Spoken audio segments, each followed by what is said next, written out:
I must say, from my perspective, and sadly, some of you guys probably heard last time we came here, I spoke on the transatlantic.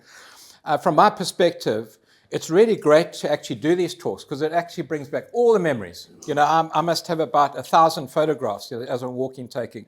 And just going through that and pulling together some notes on the Camino has been an absolute pleasure. So thank you for giving me the opportunity to do this. Just a brief outline of the talk. I'm going to do a quick introduction, which is largely going to be around the Camino. What is the Camino? Some of you may have heard of it. Some of you may have not heard of it. Then I'm going to talk through my Camino experience. And it's like just a few stories from the Camino, things that were very meaningful for me.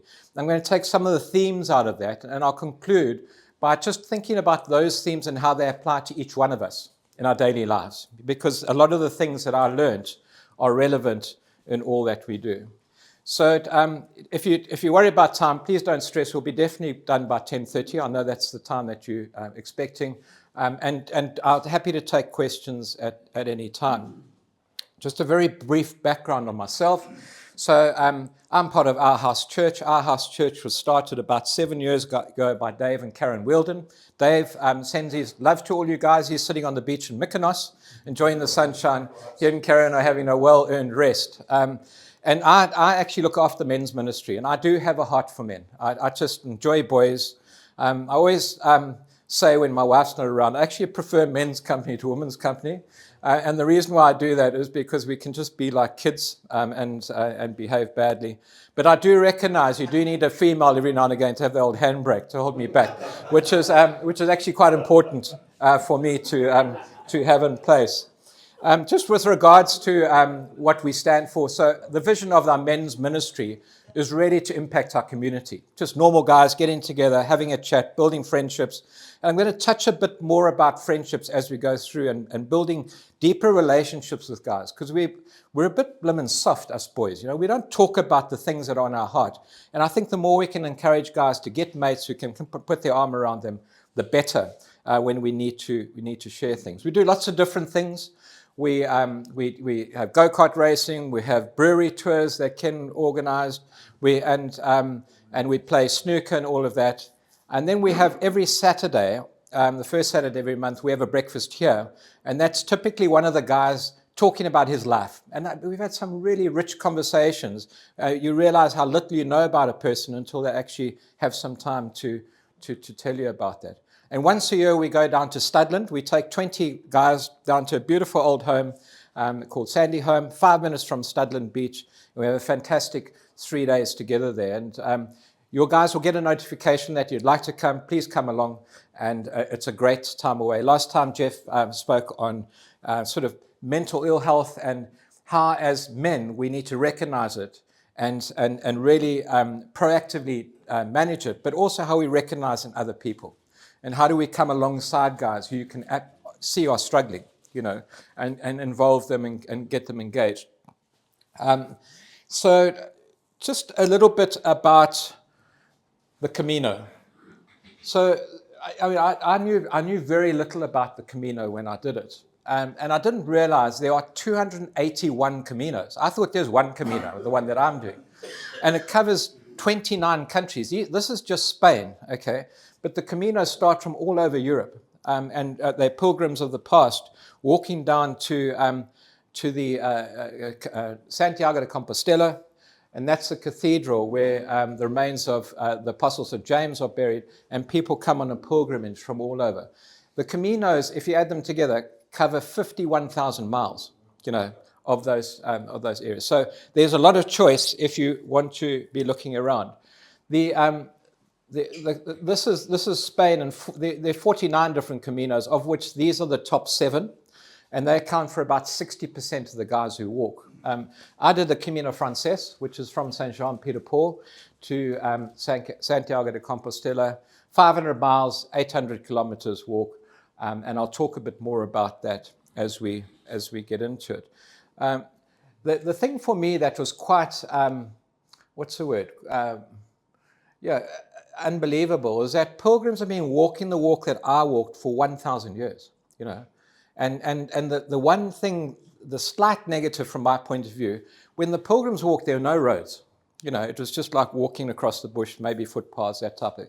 And now there's been a road system that's developed. So you do hear a bit of traffic noise every now and again, which for me was a bit of a disappointment. But, you know, the other thing that struck me is, I mean, I had decent shoes. I only had 9 kilos on my back. I had poles, and you know, I had all the kit. These guys had nothing. Eh? I mean, they had slops. And they were, there's a lot of persecution going on with these pilgrims at the time. So these guys, had to be careful that they were kept safe.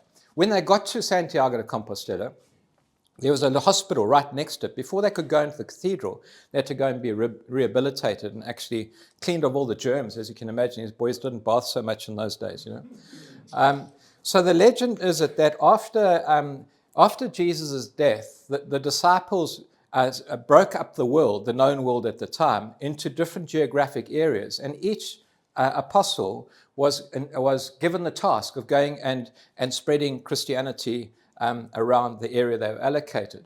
And St. James was allocated the Iberian Peninsula, which is essentially more on the west side here. And the interesting thing for me, again, I didn't understand, is that Santiago is derivative from St. James. So Saint is San, and James is Tiago. And so there's a deep history of what it is all about in St. James's role. This is the scallop shell, and that's essentially your way marker. So like in the Southwest Coast Path, you have acorns, you have a scallop shell. And there's lots of symbolism around the shell, be it around rebirth or whatever it might be. And you'll notice there are lots of sort of craters going towards the hinge at the top of the scallop shell. And the idea there is that these are all the different caminos that all head, and Santiago de Compostela is at the hinge, where all of them come together. It's really quite moving when you see people who've walked all over congregating in Santiago de Compostela. If we look at the Camino de Frances, which is the one that I did, and this is the elevation superimposed more or less against the plan here. So you start in Saint Jean-Pied-de-Port. I finished in Santiago de Compostela. Some guys walk further on to Finisterre. I was quite keen to do that. I was actually hoping that my wife Linda would join me, because not that long ago, I actually did the transatlantic. So that we started at Les Sables d'Olonne, we came through the Bay of Biscay, and we came around Finisterre. And those guys who were at my talk will remember we got absolutely beaten up by the weather in the Bay of Biscay. And Finisterre is particularly windy. It's seen as the end of the world in those days, being the westernmost point. If you look at I've sort of got lines here sectioning it out. You've got the first sort of 10 or 11 days is very steep start, going over the Pyrenees.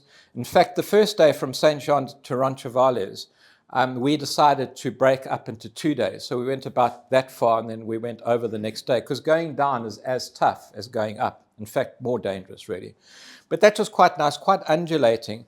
And once you get to San Juan, this section here to Leon, you've got two cities, Burgos and Leon.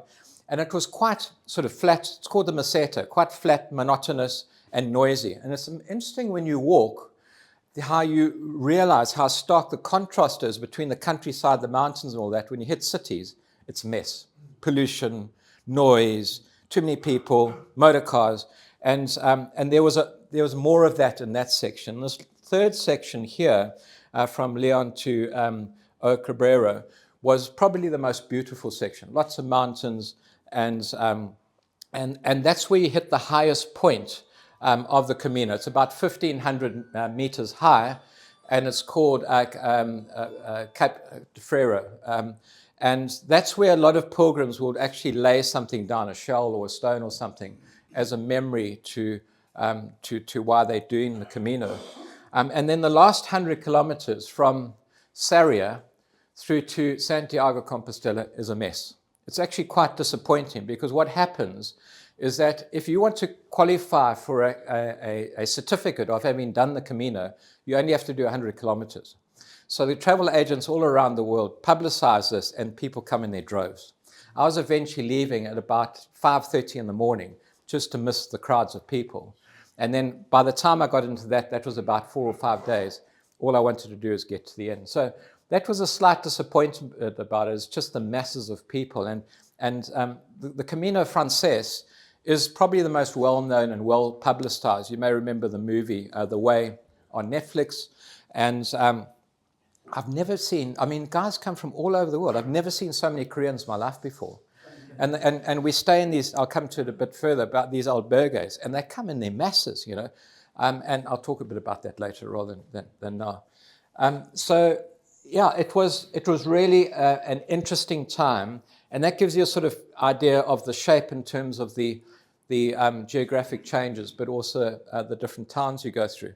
I must say, on reflection, I was surprised that relative to the Southwest Coast Path, which for me is one of the most beautiful walks in the world, it was a lot easier. Southwest Coast Path is really steep. And so from a physical point of view, it wasn't as difficult as I thought it would be. So on the 30th of April this year, Stephen Dunluty, Stephen are long-time walking buddies. He accompanied me for the first 4 days of the Camino. We jumped on an aeroplane, flew to Biarritz, got there sort of early evening. And I've never been to Biarritz before. That's in France as well, so it's just on the coast here. And it's absolutely the most beautiful town. You know, it's never left. Sorry? Almost never left, yeah, exactly. So we flew to Biarritz, and then we got the train to Saint Jean Peter Paul. So this is, we got to Saint Jean at about just after 9. The weather, you probably can't see it to the light, but it was absolutely horrendous. You know, when you get 3 dots on a weather forecast, you know you're in a bit of trouble. And it was cold. It was like less than 5 degrees. This is us arriving in the train station. Sorry about the light. But literally, people got into the train station to Saint Jean, and suddenly all the wet weather gear came on. It was really horrendous outside. Then walked into Saint Jean. It was probably about a 10, 15-minute walk. And we clocked into the pilgrim office. And the pilgrim office is where you get your credential. The credential is essentially your Camino passport. So it looks something like that. And as you go through from place to place, you get it stamped. And the idea of the Camino passport is many of the places that you stay, the albergues, you have to have the passport to get access, because they're specially reserved for people walking the Camino de Santiago. This lovely lady, she couldn't, I mean, that was one of the things of the Camino, is that many times, language was a challenge. I mean, she was French, she couldn't speak much English, but we got by, and she's the most beautiful lady. She's stamping our part, giving us our first stamp in our passport. So we got there about 9, and then, you know, once we had finished all this sort of, the pilgrim office, we then decided to explore Saint Jean Peter Paul. And it had these beautiful views. Went up the citadel right high up and looked back over Saint Jean and then towards the Pyrenees, knowing that that's where we're going to have to go over in the next few hours. And sadly, as you can see, there was a lot of fog and rain and mist. So we didn't have the greatest views, but it was just beautiful sort of standing up there and looking back. So we set off on our first day, which was our shortest day, to Orison. It was about just under 8 kilometers, but very steep. So we started at a grade of about 150 meters and ended up at about 800 meters. So we went up 650 meters in quite a short distance. It took us just over 2 hours, and the weather was horrendous. You know, we expected to see these beautiful views down the valley, the Pyrenees Valley. We couldn't see anything. This is Stephen emerging. He was probably about 10 meters behind me. But he celebrated when he saw our albergue. It's a bit like a ski chalet, you know. Oh, we're there, we've made it, you know. So that's him celebrating. And we walked into this albergue, and it was like my first introduction to an albergue, never having been in one before. And albergues are really an interesting concept. So this was a private. You get municipal and private albergues. The municipal ones don't take bookings, which is fantastic. So you're always guaranteed of a bed if you get there early enough. And then the private ones that have emerged in more recent years as numbers have grown, they do take bookings. And my whole idea of doing the Camino was not to have to book. I was going to walk when you're tired, find a place, sleep, walk the next day. But as it turned out, there were so many people, I eventually started having to book. This was our room. That's Ivan, he's an Italian. And the other thing is you get this rich kaleidoscope of different nationalities. And that only had, most albergues have bunk beds, two up, and this one only had 3. And it was really, really hot and stuffy because it was cold outside, and the Asians typically don't like to put windows open. I'm sure that's where I picked up my first lurgy, was at that albergue. But the albergue is unbelievable good value for money. So you're paying between 8 and 13 euros, maybe 15 euros if you're going really upmarket. And for that, you get a bed, a pillow, you get a disposable sheet. You know those things the chefs wear to stop their hair falling in the food? It's like that sort of thing. You get Wi-Fi, you get a shower, you get a bog, you get a place where you can wash your clothes. And it's just, I mean, it's unbelievably good value. I budgeted £3,000 to do Camino, cost me £1,500. I mean, it's just, to walk for over 30 days for £1,500, great value for money. So we went into our room, we sort of checked in, and then this was the... No. I didn't tell her the result. This is the... A lot less after you had left. So this is like the dining room, and it was the most beautiful evening because like everyone's excited their first night of the Camino. I remember there's a big, large Irish guy. Not you wouldn't be proud of him, Brendan, because he certainly wouldn't have even made a prop forward. But we had the most lovely communal meal. You're meeting people, and at the end of the meal, clearly it's something they do every night. Everyone had a turn to stand up and talk about why they're doing the Camino.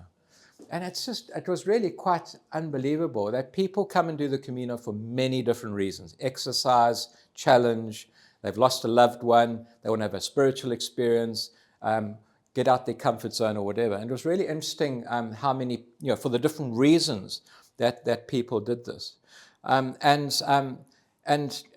was a great introduction. So whilst we didn't do a lot of mileage on the first day, it was really a good introduction into the Camino.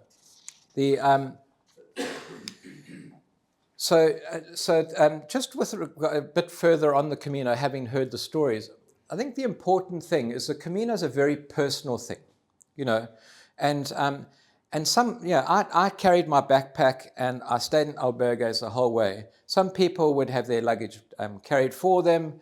They'd stay in hotels, they'd get taxis or trains or buses or whatever and that. And not one way is not better than the other. It's just different.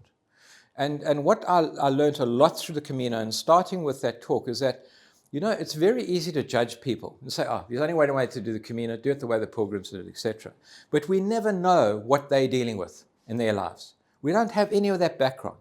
It was a very good reminder to me of not to try and see others through my eyes, but really to try and understand what's actually they're dealing with in their lives. And this, when we went to bed after dinner, that was my first introduction to snoring.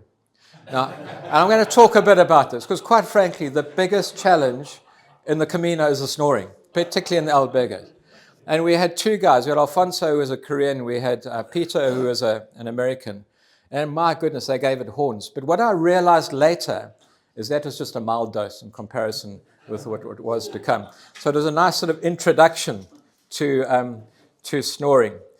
Doesn't that just give you an excuse to go back to the pub? Well, it is, but you've also got to walk a little distance the next day. So we took a bit of discipline. Typical routine in a day is I'd wake up around 5 a.m., you'd get sorted, and by 5 a.m., all the guys are still sleeping. So you've got to think the night before, where you're going to move your kit so you can go and change, not wake up everyone in the dormitory. And normally by about 6 a.m. I was on the road. And it's the most beautiful time of the day. It was getting light at first light was about 6:15 in the morning, 6:30 it was getting light. So for the first hour or 2 hours, typically I walked on my own. I loved that time so much. And then I would walk for I'd aim to do 2/3 of my day. So I've just literally got straight out of bed, filled up my water bottle, off I go.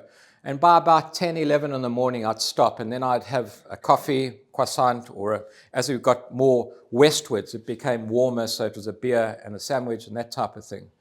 And the thing that worried me probably most about the Camino in my naiveness was, what do you do when you want a bodger? Where do you crap? I mean, so, would you crap in the bush? There are loads of guys around you, so where do you go? And fortunately, and I'm a man of routine, as you guys know. And my system normally starts working about 8 in the morning. So now I'm thinking, jeez, am I going to make it? Aren't I going to make it? But it's amazing, the body did adapt pretty well. So about 10, 11, it had to delay by about 2 hours, and then it was happy. So it was a bodger, coffee, croissant, and then I was on my way. Everything revolves around bodgers. Yeah. In the morning. Well, a man can't survive without a bodger. And then we're... And then I'd get to my destination around midday, 12 o'clock. And so the routine then was, get allocated a bed. And I always tried to get there early enough to get a bottom bunk, so you're not having to climb up over guys when they're trying to sleep. And then you do sort of an order of priority. Shower, first into the shower. Go and do your washing. You wash every day because your kit rotates pretty much. I had 2 sets of shirts, and my trousers went for about 20 days before they were ever washed. And then you sort of get your bed sorted and all your kit sorted, and then you head out. By 4 p.m. I was like walking around the village or the town or wherever we were, just explore it. You have a meal around 6ish, and you get these what they call peregrino meals or pilgrim meals. Again, amazing value for money. For about 13 to 15 euros, you get a 3-course meal, which is I generally went for a salad and then some sort of grilled roast pork or beef or whatever, and then end up with a dessert. And this is the most important point, is you get unlimited wine. I mean, what value? So the guys put a carafe on your table, and they serve you your food. And when you're tired and you have drunk enough wine, you go home for 15 euros or less. I mean, what value for money is that? So you go and have your meal, get back to the albergue around 7 in the evening, start getting yourself sorted around, getting ready for the next morning. And by 9 o'clock, you in bed, but you probably go to sleep at about 3 when you've got past the snoring. So that's a sort of general routine. When you're doing the Camino, there's sort of 3 types of challenges you have. You have the physical challenge. It's a long way, and your body needs to keep going. And I walked for 31 days. I was on the Camino for 33. I had 2 days rest. And you're walking for 6 to 8 hours a day, as you can imagine.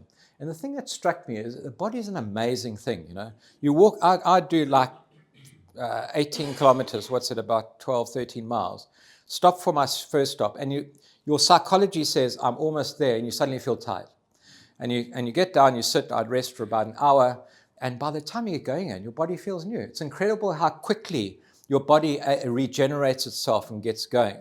My longest day was 26 miles, 42 kilometers. My shortest day was the first day, 8 kilometers, which is about 5 miles.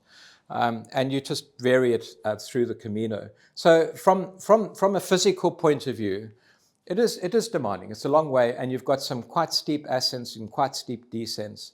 I must say, I was so grateful for my health all the way through the Camino. You're listening to your body the whole time, Is that niggle there? Is that a blister coming there? Sleep is a big challenge. Yeah, I mean, the first week, I think I probably averaged 3 or 4 hours sleep, Then you're spending 6, 8 hours on the road. It was a real challenge initially. I had earbuds, and I must say, I think I almost pushed the earbud from this ear through that ear. I was trying to get rid of the noise, but lack of sleep is a real problem. You don't want to have an injury early on in the Camino, because that just messes up your Camino. So you're quite sort of careful around where you put your feet in that. On the mental side, first thing about the Camino, it's really important to know why you're doing it, and anchor your Camino against something concrete. Because when you're having a tough time, it's nice to remind yourself why you're here. I mean, you're putting yourself through a bit of effort, but why did you actually do that in the first place? So, you've in these albergues, you've got no personal space. So you're sort of on top of one another, you're waiting in queues, and you've got to deal with that mentally and how you actually cope with having people around you all the time. And as I say, the snoring, the bathrooms, the toilets are noisy, and I'll come to that point later. That there's quite an interesting story around the noise in the night. So it was tough. Mentally, it was challenging, at least as challenging as the physical side. On the spiritual side, I mean, how often do we get time on our own, just with no one around? Our agenda, we can do what we want to do, and we don't have to worry about someone whinging here or someone having a different view. And that was just wonderful. It's the freedom of that. And I had just the most beautiful time with God. I just walk, and I could see his hand everywhere in the fields and the flowers. Spring is a great time to walk. And it was a great time just to focus and pray and spend time trying to listen to what he wants to do for the balance of my life. The spiritual side was wonderful. And the important thing is that all of these three things work together. I found that when I was struggling on one, it actually impacted the other things as well. So it's really about the harmony of all those things working together. So that's a little bit of an intro on the Camino. Let me talk through some of the key sort of themes that came out for me. So first of all, the Camino is long and challenging. You're walking in all weather. We had snow over the Pyrenees. We had serious rain. We were lucky after that. It actually cleared quite nicely. This was the descent, just having gone over the Pyrenees, down the other side towards Roncesvalles. It was really, really slippery. I mean, 2 mountain bikers came past us, Stephen. I mean, they were really struggling to actually stay on their bikes coming down there. So, you're dealing with all sorts of weather and all sorts of terrain. You do have injuries. I mean, blisters is the biggest problem. That looks much worse than it was. I really had 3 major blisters, but they're around my toes. I mean, some guys lose the whole of the bottom of their foot. They're trying to walk. And those other plasters are preventative. As you get a hot spot, sort of red spot, you put a plaster on just to protect your feet. And I got shin splints for about 2 or 3 days, but absolutely nothing really. This day I was in Logroño, and so I was in a city, and I was just tired. I took my backpack, this is in a park, took my backpack off, and typically when you stop, you always take your shoes off, dry your socks and that so that your feet can air. And I just lay on the grass for a while. And you do have those moments where you just say, gee, I need a break now. But probably the biggest injury that I had was, I've never had this before, but I got this unbelievable chafing in my backside.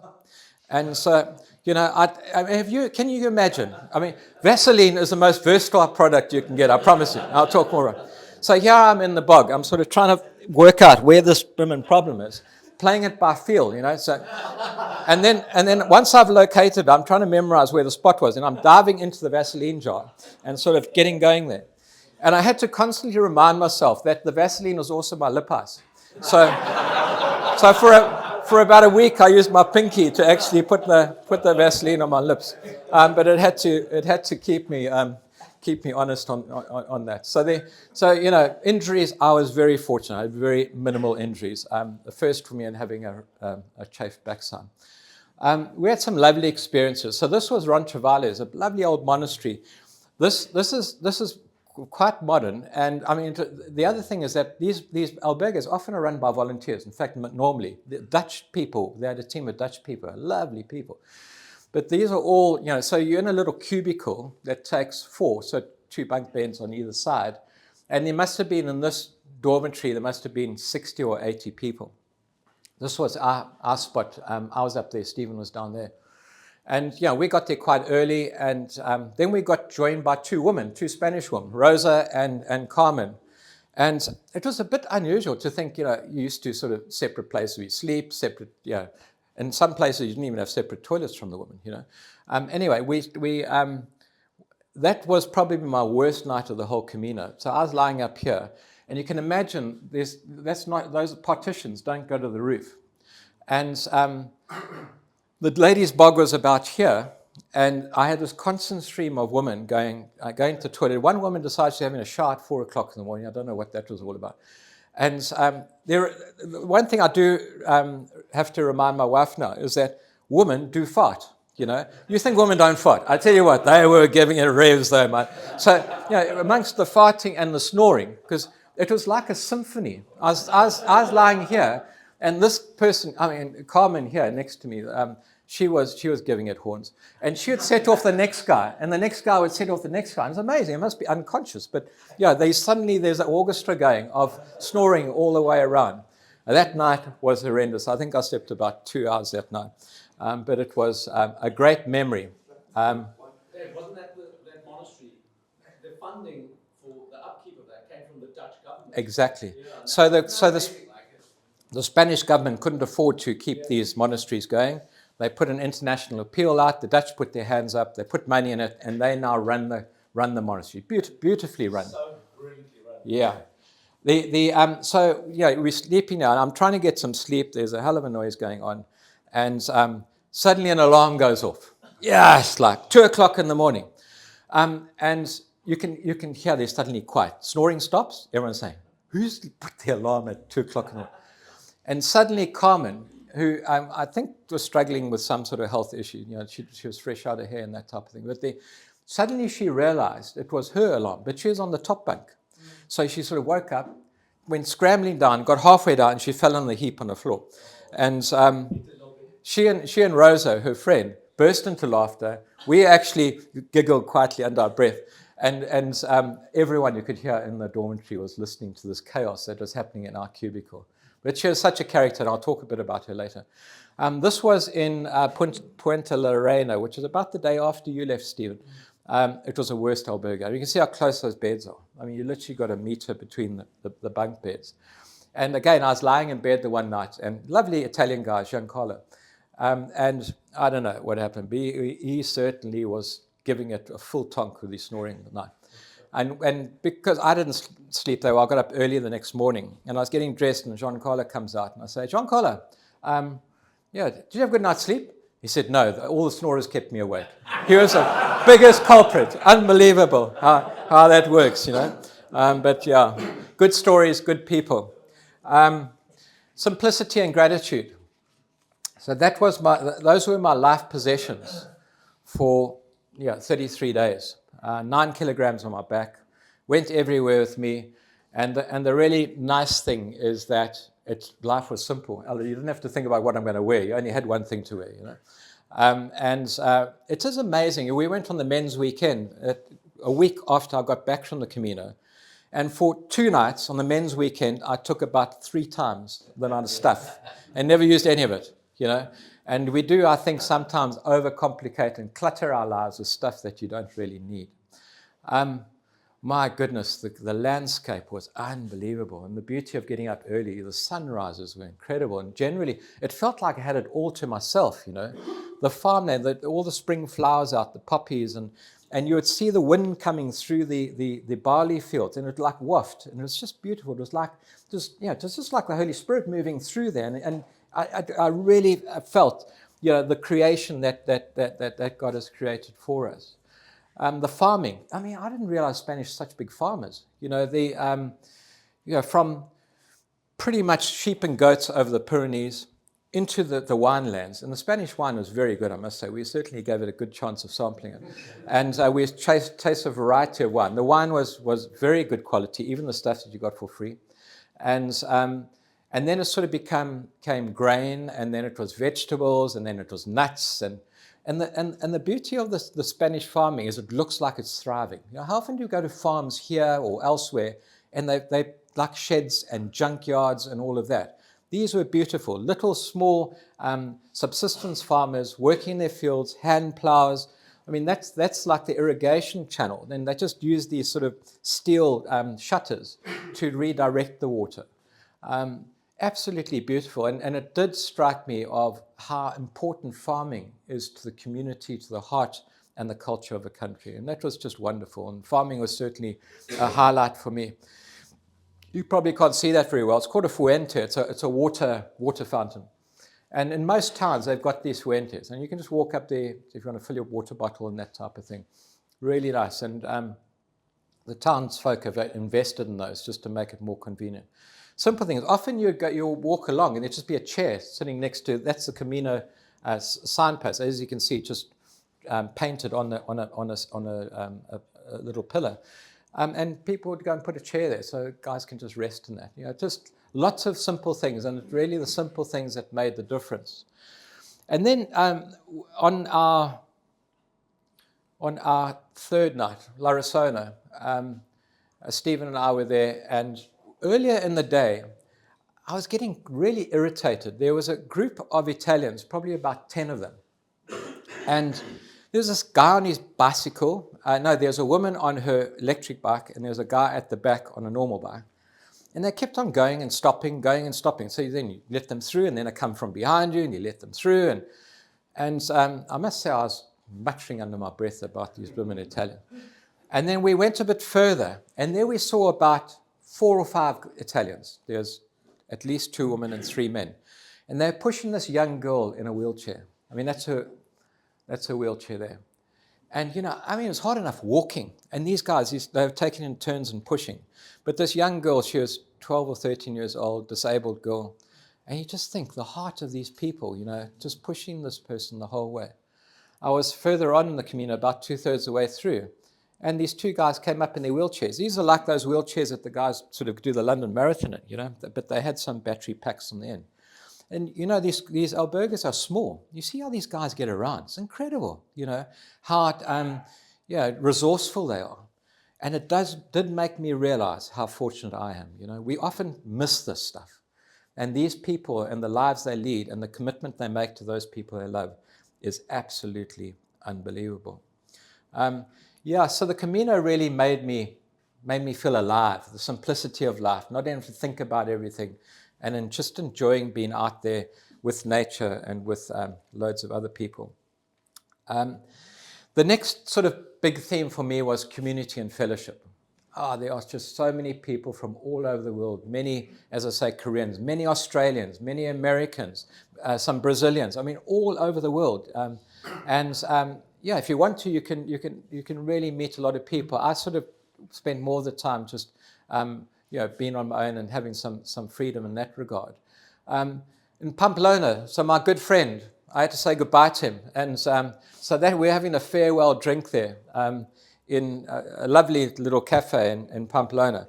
And I must say, Stephen then had to get his car to Bilbao to go back after 4 days walking together. And it did feel like a bit of me had left. You get really close to the guy. You think we walked for 6 or 8 hours. We were pretty much in each other's company for 24 hours a day, other than when we were sleeping. And it's amazing. It is amazing how, when you get a close mate, Stephen, I say this to you, it's so important to me to know that you're a great mate. And for you to commit to come for the first 4 days with me was wonderful. And I missed you. But I was pleased I could go at my pace, not your pace. It was much slower than we were going. So that's Carmen. So she's the lady who fell out of her top bunk. Quite a small woman. And the day after we had this experience in the monastery, we were walking along, and suddenly it was freezing, wasn't it? Yeah. And there was Carmen in her bikini swimming in the river. Yeah. And just laughing and giggling. You just think, I think she's probably got some sort of quite serious disease. And there she was, living life to its full. Every minute of it. What a character. It was just wonderful. And so we're in Zubiri. We stopped for a beer just before our overnight stop. And these 2 came up, and we had a great celebration. It was like meeting long-lost friends, wasn't it? Yeah, it was a great time. Yeah. And, community. This place here, Calzadia, that was my longest day. The day I did 26 miles, 42 Ks. I was walking along, and it was tough. It was Pentecost Sunday, and everything was closed. I got to this place at about 8 in the morning, I think it was, and I really needed to go to the loo. So you can see there's like arrows going there, and this is the albergue here, and the door was open. So I walked in there, and all I wanted to do was just looking, where's it say toilets? And then the warden came down, who's a guy generally looks after me. He said, can I help you? In Spanish, because he couldn't speak a word of English.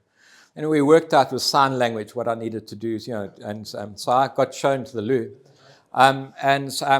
Before I did that, I said, can you tell me where I can get a coffee in this time? Because I was really thirsty. He said, no, everything's closed. But he said, don't worry, I'll make you a coffee. So I went to the toilet, came down. When I came down, he had laid the table for me, just me. He had made me a breakfast, his coffee was on the go, and I just thought, it's unbelievable. That's my breakfast table. That's just for me. He had gone to the effort, made me feel welcome, and really wanted to care for me. And a lot of the Camino is that, caring for one another. And I think it's a big lesson there for me about so often I become self-absorbed and really caring and looking after guys around us. This was a beautiful experience via Casar de Surga. So that's my bag. Well, typically when you get to your albergue, you put your bag down, then everyone who comes after you goes behind you. So you get a sort of queuing system. I was the only one there. I was very surprised. Very simple albergue. And it was the warden was from Madrid. He just gives up 2 weeks of his life to come and look after the pilgrims. So it was closed. I got there a bit early. It's closed. So I went to the shop, got myself 2 beers, going to sit in the sun and have a few beers, waiting for it to open. And then he opened early. So no, come in. I'll let you in. So I got nicely sorted, got a lovely bed, had a nice shower, and slowly more and more people came. This is a group of Italians. Well, she's Irish, but these guys are all Italians. That's the warden there. And there was no food in the town, no food at the albergue. So this guy, the warden, put 2 of the Italians in his car, drove them to the next town, got food and provisions. They came back and they made the most delicious Italian pasta I've ever tasted, and invited all the guys in the dormitory to come and join them. Just a wonderful sense of community and fellowship was unbelievable. So that was a photo to mark that, really. And I saw those Italians a lot. You can see they're quite a lot younger than me. I saw them a lot on the way, and it was like, yeah, how are we doing? You know, and looking out for one another. They're a great bunch of guys. This was in a large cathedral in Gragnon. And what they did there is they got loads and loads of food in. And then these are all the guys staying over. They piled in, made a meal together, ate the meal, and then went to the mass in the church in the room next door. And we slept just literally on mattresses on the floor. And it was, again, a very unbelievable bonding experience with the community. So this whole thing around community and fellowship, and you see a lot of these honesty fridges. We get them in the UK as well, where it's just some food and put your money in the box and take what you need. I mean, it was a really hot day. That fridge was closed. I opened it for the photograph, but it's full of water, cold water. Some guy's taken a cable out of his house, put a fridge on his pavement, and people help themselves. If they want to put some money in the box, they do. So the generosity of locals and all of that is unbelievable. And the people, people are so important. There's a kaleidoscope of different individuals. And we really, in my view, need to make an effort to connect with others. We can easily isolate ourselves in our lives, but people are the richness that bring to our lives, and that was certainly very evident in the Camino. Heart and soul. So, it is a spiritual experience. For me, that was a really important part of walking the Camino.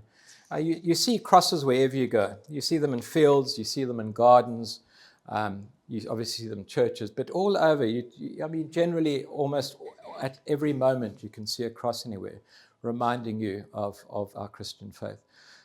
The church was like a lighthouse. It's the first thing you'd see when there's a town in the distance would be the church, because typically on the highest point was the highest, the steeple and all of that. And it was almost like I compare it to sailing. It's like a lighthouse sort of guiding you in and placing, giving you a sort of place of refuge. We can just sit and rest. I did a lot of that, just sitting in a church and just absorbing the peace and quiet all around me. This was a Franciscan monastery. The Franciscan movement was actually developed from St. Francis of Assisi, you guys may have heard of, and they actually came about in Spain, as I understand it, to protect the pilgrims. It was all about providing a place of safety where they could stay. That was in a monastery, and the guy, one of the leaders of the monastery, took us around. I haven't put other photos in there, but it was a beautiful courtyard, and all the monks were doing their sort of studying and praying and all of that as we went through. This place here was unbelievable. Rab de la Casaldos. So I was walking, it's a very small village. I was walking in there, saw this little very modest church on the left side. I saw some guys coming out, and I thought, well, let me go and have a look. And I went inside there, and this is where we're going to play the music here. I went inside, I'll tell you when. I went inside there, and there's a lovely old lady at the back. And I just had this sense of peace. And I heard this beautiful music coming through coming through the church. I'll just play a short piece of it. So every time I hear this, I get quite emotional.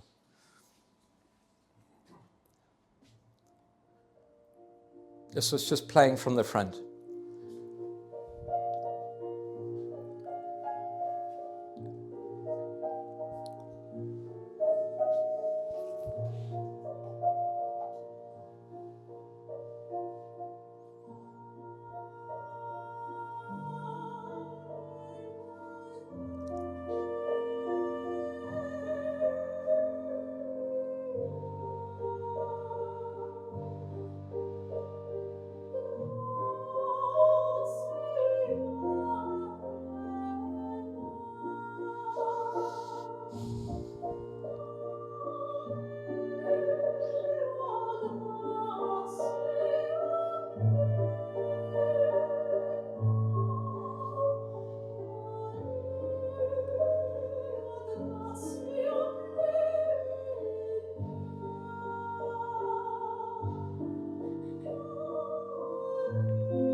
Absolutely beautiful. You can imagine sitting there, and that music was coming out a little 4-track tape deck. Who remembers 4-track tape decks? So those tapes, the tape keeps coming out.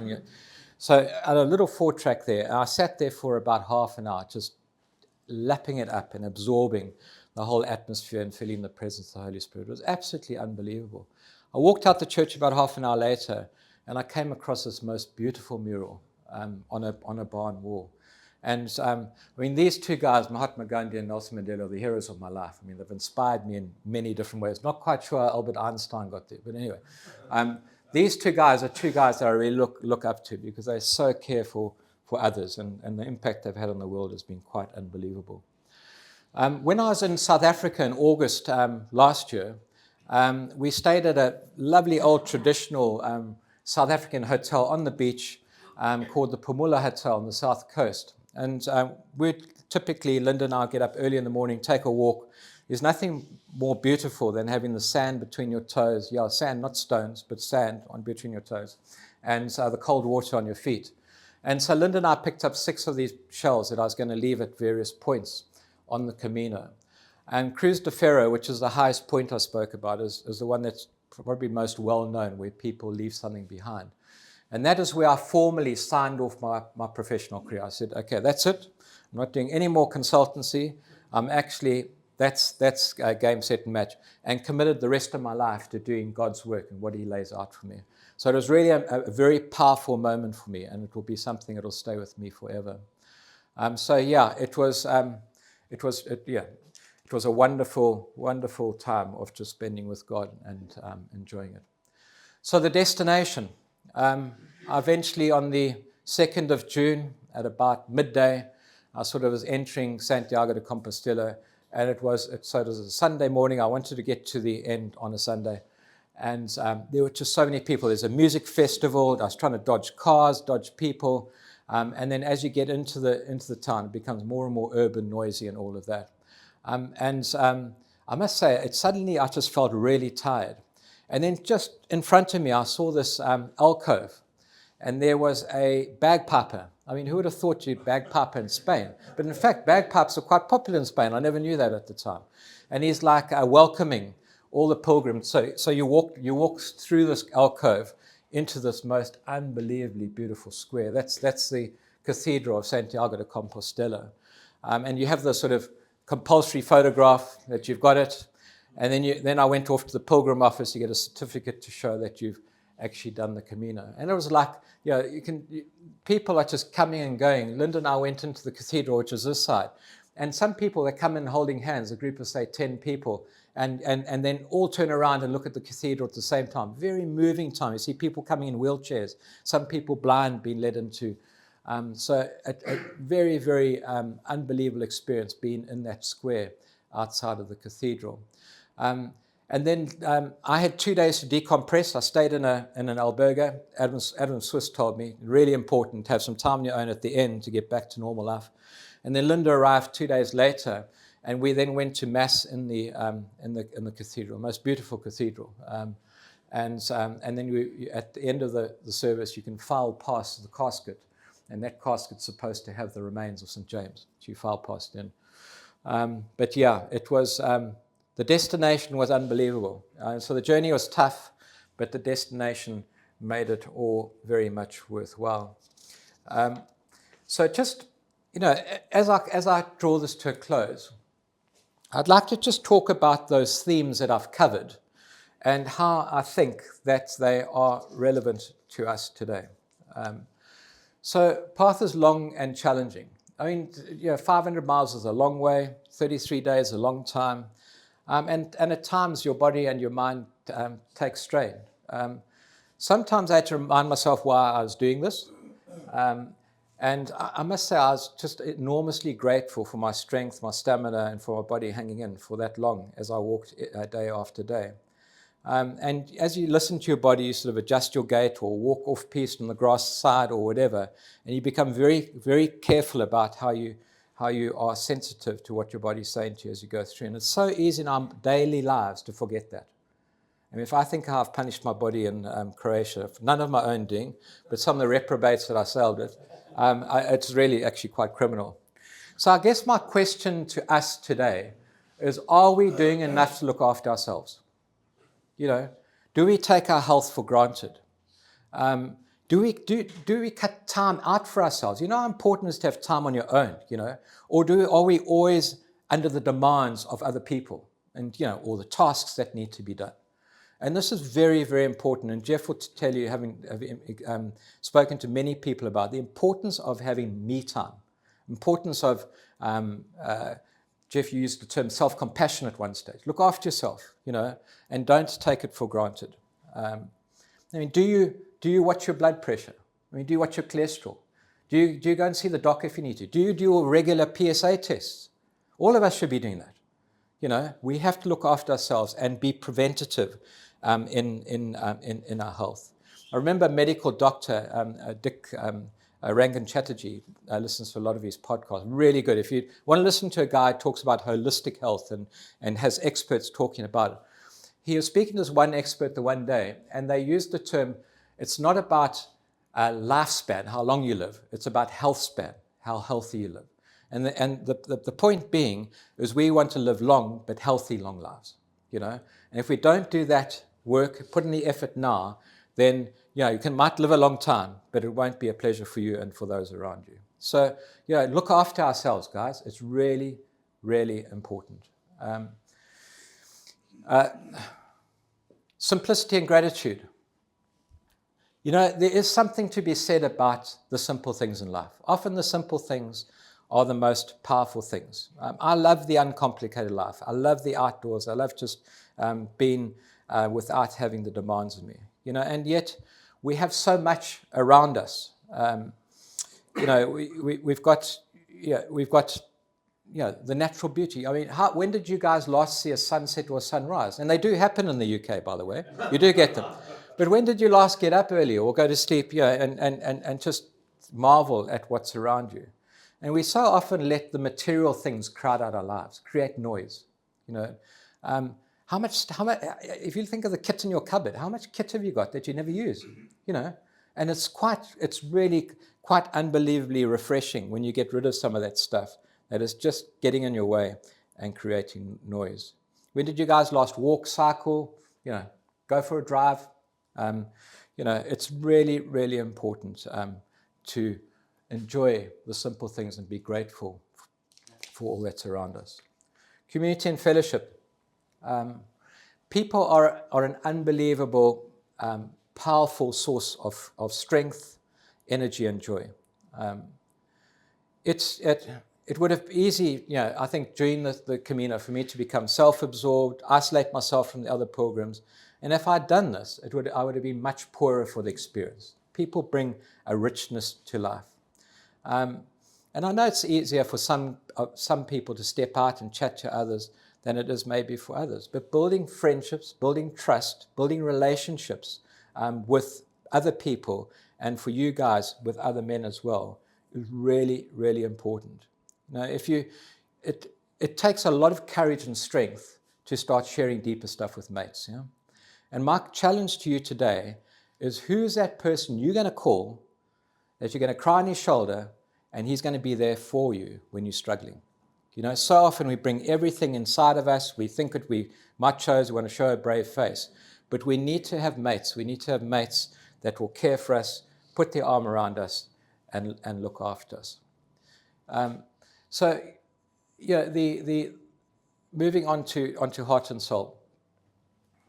So, I'm a Christian. You guys all know that. My faith is based on fact.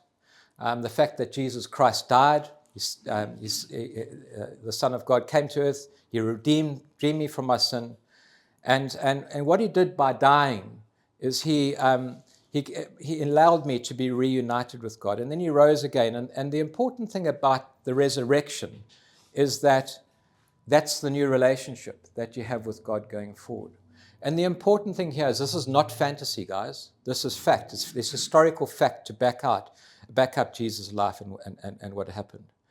And I think for me that's important, but what's even more important is my personal experiences of my faith. Seeing God's hand in my life that's impossible to explain by coincidences, and know that he walks alongside me. And even when I was doing the Camino, knowing that he was with me the whole time. I couldn't imagine not having a faith. I don't know how I'd survive, and certainly some of the challenges I've had in life. So heart and soul, look after yourselves, and whatever you follow, it's your call. But it's really important to have some sort of spiritual connection as well as you go through your life. Like I said, the destination's worth the journey. The Camino was long, it was challenging. Getting to Santiago de Compostela was worthwhile. And about 10 years ago, I took some time out of my life. I walked with 11 other guys in India. I didn't know any of them other than the guy who'd invited me. I vaguely knew a guy by the name of Andrew Thornton, which Duncan will know. And we walked along the river Narmada, which is in the Gujarat region, up in the northwest of Spain. I mean, the biggest challenge I thought would be no booze, no meat. So I was a vegetarian for a week. I must say I felt really good for it as well. And during that course of that time, you spend the first sort of third of the walk thinking about your past, and then about your current situation, and then start thinking, what should your future look like? What's my why? What's my purpose in life? And it's been hugely helpful for me. And you don't always have to have a formal purpose, but I find it anchors everything. Anchors my decisions, anchors how I use my time, and it just helps me lock in. And quite simply, my purpose is about helping others shine. So how can I become less self-absorbed, less self-centered, and how can I help other guys be all that they want to be? And it really helps you, and that's very much what's going to be guiding me as I go forward. And I guess my question to us today is, how about you? What are your passions? What are the things you get excited about? What are your abilities? What are the things that you do well, and your desires? And how are you going to live your life to its full abundance? Life is abundant. There's plenty out there for all of us. But how are you going to live it to its full abundance? What are you going to do in order to be all that you can do, and perhaps also touch the lives of others? So the whole thing around the journey, and what does that look like for you? We can flop from one day to the next, but there will, if you don't have some sort of degree of purpose, you'll end up by having quite serious regrets when you come to the end of your life. And then what about the destination? So for me, it's destination's clear for me. You know, when I die, I'm going to go to heaven, and I'll be there for the rest of my life. And so I remember Jeff asked me when I spoke about the transatlantic. He said, "Weren't you scared?" And I wasn't being flippant saying, "No, I wasn't scared," because I actually don't mind when I die, you know, and how I die. I mean, it'll all be very, very good, you know. And you know, the sad thing for me is a lot of you guys I know here, and I'd like you to be in heaven with me. You know, where are you going? What's going to happen when you die? I've had chats to various of you before, and it was like, pooh, it just finishes. Life finishes. And it's been interesting in recent years. 10 years ago, there's a lot of thing around atheism. People just don't believe, you know, and quite negative about faith. And then sort of become more agnostic, and you have yoga and, you know, mindfulness and all of that sort of stuff. But clearly people are searching what is out there. What is out there for me? And how do I actually get an understanding of that? And how do I then make an informed decision about what's right or what's not right for me? Earlier this year, we hosted an Alpha course. And some of you guys, if you haven't heard of Alpha, it's an unbelievable Christian course. It's been running for 50 years, started by Holy Trinity Brompton in London. And over 29 million people have been through the Alpha course since its inception 50 years ago. We had 14 people met in this room and other rooms. And you know, as they went through the course, it's about sort of 10 weeks of about 2 hours. It's a very informal getting together and chatting. But the transformation in people is absolutely unbelievable. And, you know, I encourage you guys, if you're unsure about your faith, why don't you just find out? You know, you can go on the Alpha course, commit 20 hours of your life, and at least you can make a call at the end. Am I in or am I out? And at least if you know you're out, you know why you're out. Because you'll have all the facts, you'll have the basis, and you can decide. There's no pressure. It's informal chats and all of it. So we're running our next course starting January next year. And I'd love some of you guys to come on that. It's wonderful. And I've seen how lives have been changed. But at the worst, if you decide it's not for you, then that's fine. At least you know why you've decided that. So just to end, thanks for coming, guys. Really appreciate you guys being here.